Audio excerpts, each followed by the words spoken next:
Hello, and welcome to In Case of Emergency. Or I guess welcome back. Yes. We are still here with Luku. We're still talking to him about the books and the end of the world. I don't know. It's Luke, the cringy one. Luke smiles ruefully. With a snap of his fingers, the books lift themselves from the floor and shake off the dust that's landed on their covers. Their spines snap back into place, folded pages uncreasing. The books form a single-file line as they begin to shelve themselves again, each slotting itself in its proper place with a satisfying shunk. Shunk? Is that shunk? Okay. An errant book nips at Luke's arm before he tells it. Hey, watch it! I'm not doing this for you. The book tucks its ribbon between its pages, pathetically cowering from him. Yeah, that's right.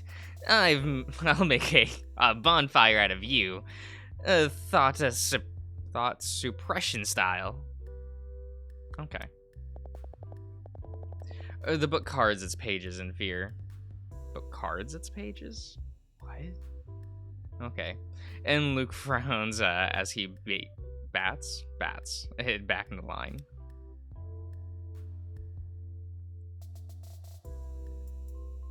You can talk to books? Can you actually understand what they're saying? No, obviously not. When's the last time you understood what a book was trying to say? He's got a point. So, can anyone learn how to use magic, or... Sorry, I'm the only one who gets the power, thanks to my swag bling. He holds up his amulet with his thumb, the gem pulsing gently with power. You're a little disappointed, but it feels ungrateful to complain about what flavor of chosen one you get to be. Hey, don't worry. Swinging around a big stick is cool too. You think so? Ha! No. Carrying a big stick is fine, but talking as loud as possible all the time is cooler. Like this. Fire! Luke's hands light up in flames, leaving streaks of light as he moves through the air. Moves them through the air. He juggles orbs of fire from one hand to the other, mimes shock at nearly dropping one. Oh, okay. And then catches the airborne flames handily in a single paw, extinguishing them by closing his fists. Don't try that in a crowded theater.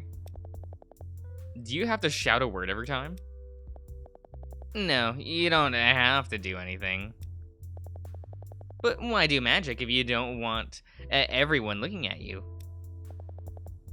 Luke shows you a few more moves, clearly enjoying the chance to show off his power to someone new. He produces a miniature hailstorm, moves a coin from one ear to the other, and produces a porcelain, right?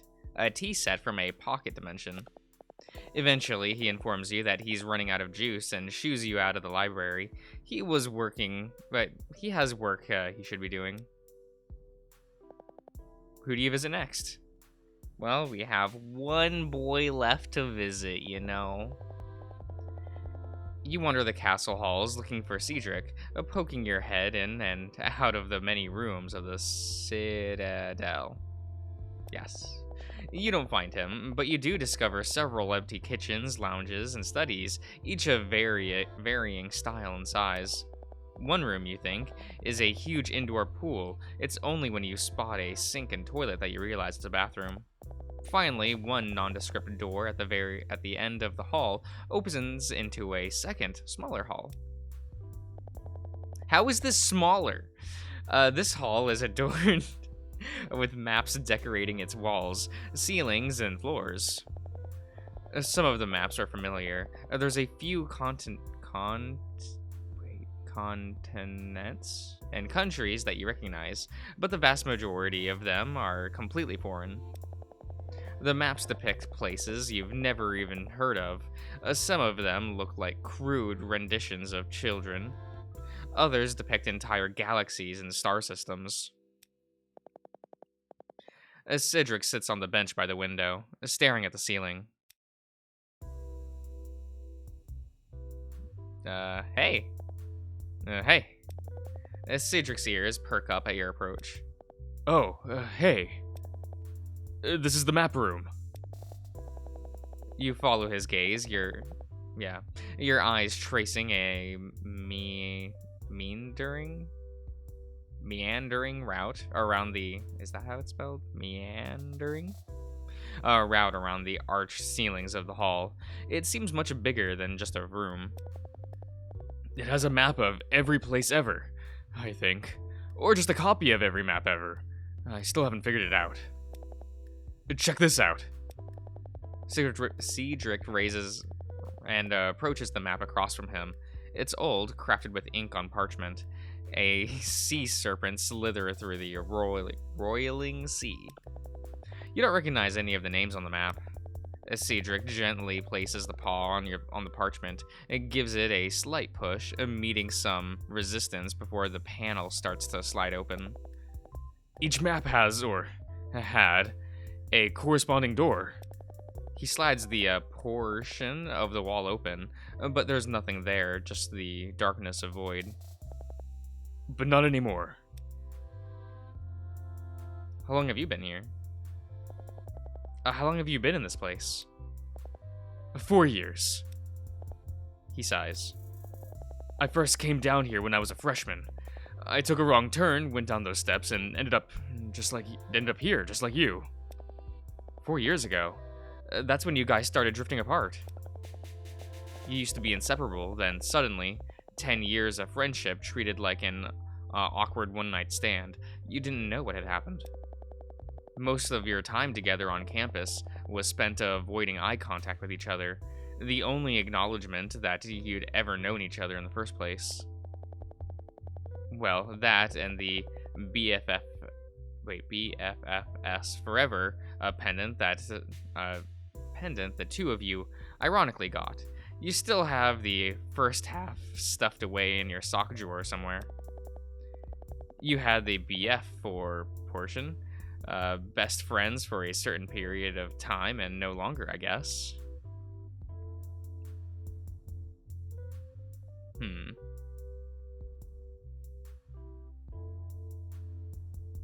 Ask about it. Do you still have the pendant? Huh? You know, the one that says BFFFs forever. Well, yours said FS ever. Forever ever. Oh, no, sorry. You stand in uncomfortable silence for a beat. Oh, that's rude of him. In the 9th grade, you were going to start a band together. So, what did you do down here?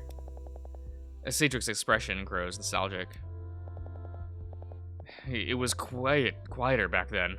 Just Remus, the servants, and all of the, Peregrines? Peregrine? I don't know what this word is. To explore. He looks out a window, the gray sky casting a gloomy light on his face.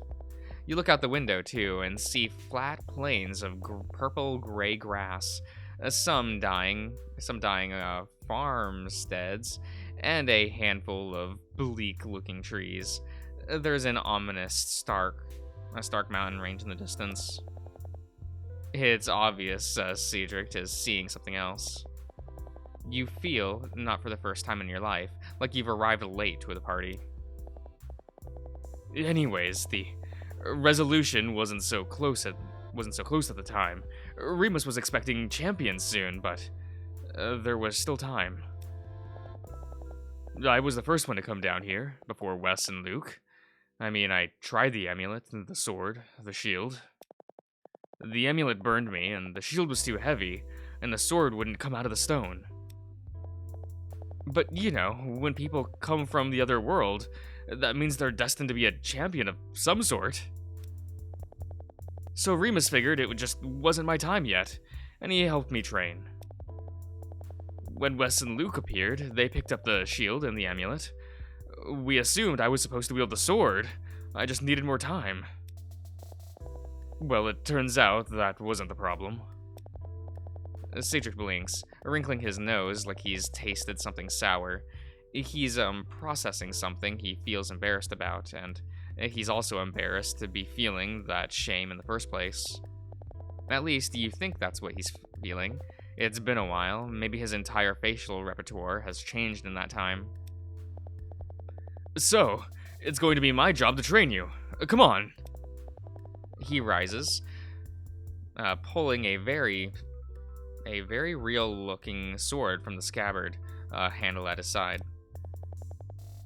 Shouldn't we be using training swords? You don't think he would skewer you to the wall, but the two of you have gotten into worse accidents. No, I'm good enough not to hurt you, and you're not good enough to hurt me. He smirks, readying his blade. I don't know, but can we talk? Can we just catch up? Cedric frowns. He doesn't pull away his sword. Catch up? We haven't talked in, like, years. What have you been up to? What happened to us? You've been getting a weird vibe from him the entire time you've been here, not to mention the past 4 years. Cedric's eyes you warily. What is there to talk about? I went to my classes, I found this place. I was going to save the world. We never got to hang out. Not that you care, especially if he doesn't. It's okay to be hurt. I mean, I care a little bit. It's, friends, you know. Okay, fine. It hurts a little bit. You were going to be roommates and sneak into parties and get up to shenanigans together.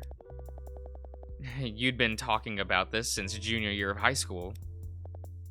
I got busy. I mean, I had...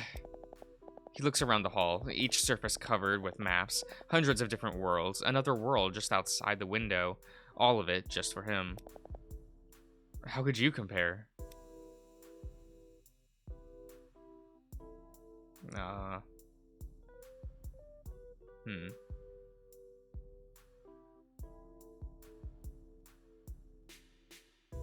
Sorry about the sword. I'm sorry things didn't work out with the sword. I didn't mean to. It's okay. I know you didn't. Let's move on, okay? Good talk. Aren't you glad you, hashed this out? The two of you stand around in an awkward, tense silence for a while. Cedric looks almost apologetic, if unsure why he is.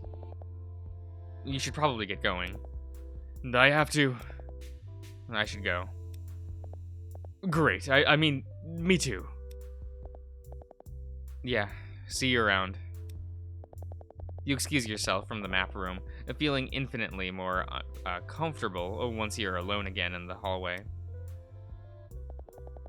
Body and feet sore from your excursion around the castle, you realize it's time to meet Remus in the gardens. You're still not sure who this guy is. As Cedric mentioned, he was a king. Was that a, circlet around his head? Oh, okay. He seems nice enough, you suppose. He was polite, friendly, and seemed happy to have you here. That's more than you can say about most mentor figures in your life. You pass several of the castle's staff in the corridor, all in period-appropriate garb. Most of them deliberately avoid eye contact with you, ducking their heads low and bowing briefly as they pass. One woman carries a basket of bread on her head. She bows curtly, torn between balancing her payload and showing you the proper respect she must think you deserve. The result is forced and artificial. Weird. You're not used to people treating you like this. Not that people are usually dying to make eye contact with you, but it's different. The people here clearly think highly of you. Whether or not you'll prove worthy of it is another matter. With enough wandering, you stumble upon a tall, glass-lined corridor with double doors that lead into the garden outside. The window Yeah, the windows reach from floor to ceiling, enormous apertures that let in cool, natural light to illuminate the marble tiles. The garden is impeccably manicured, filled with perfectly rectangular hedges and neatly trimmed topiary. A menagerie,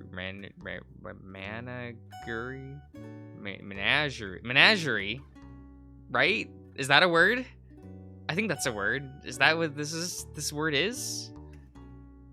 Of bushes, groomed to resemble quadrupedal animals, parade around the outside. Smelling the flowers and ducking behind tree trunks with shimmering purple bark. The garden centerpiece is a quaint gazebo with white rails and a pale wooden slab. It looks like the paint is still new. Either it's been recently repainted or magically enchanted to stay that way. Standing just outside the gazebo is Remus, who tends to a thorny bush of blue roses with a pair of garden shears. As you approach, he greets you. Chiron! Good of you to join me. Carefully balanced between his fingers, he holds 3 roses by the stems. He nods his head towards the gazebo, where a circular table of glass and iron waits. He places the roses in an embossed vase on the table. I've never seen roses that color. I've never seen roses that are blue before. I grew them myself. We don't have those where I come from. They're rare here too. This was the years-long work of several horticulturally inclined magicians. And now, I have an entire garden full of them. His gaze scans the garden with a watchful steward, the king of his realm. The sky is gray, and you feel the balmy warmth of the sun. Nevertheless, the smell of flowers and freshly cut grass is overpowering. Somewhere you can't see, birds are singing. If it's not real, it's pretty close to the real deal. So, this garden, was this all you? Do you like it? I've been cultivating it for decades now. It's beautiful. I've never seen anything like it. I don't think royalty worked in gardens. Remus chuckles. The corners of his eyes crinkle with laughter. This one does. Gardening is a lot like ruling, except plants are much more resilient than people. Much more predictable, too. Plants are better than people? Oh, surely, but only because I am a lonely old man with no friends. He smiles blithely at his own confession, apparently unperturbed. Wait, is he an option? Wait. Get with an older gem. Oh.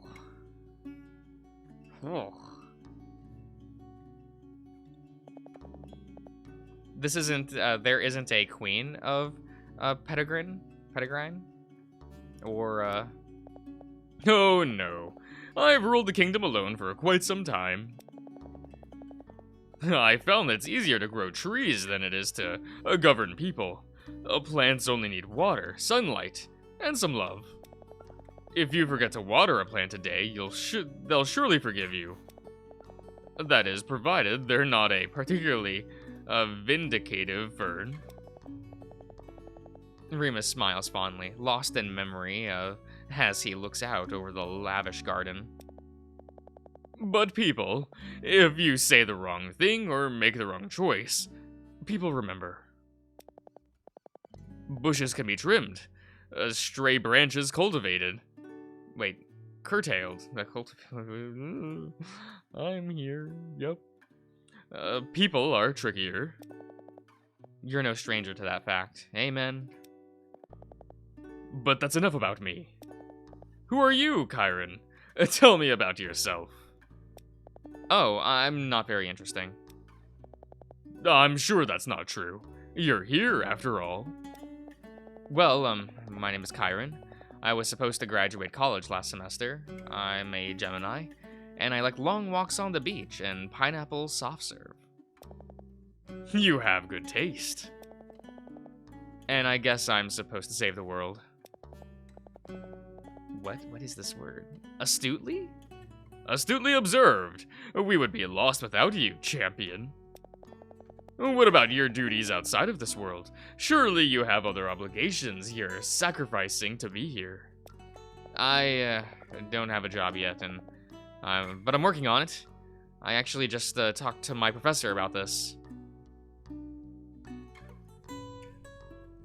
You kind of look like him. I mean, a little bit, you know. It's true.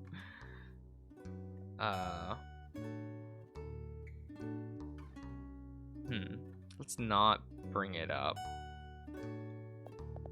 I'm also taking a summer class because I failed my last GE requirement and couldn't graduate. A GE requirement?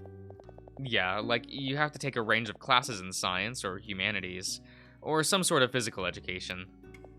Ah, it sounds like you are being prepared to be a well-rounded individual. A series of memories flicker rapid fire through your mind.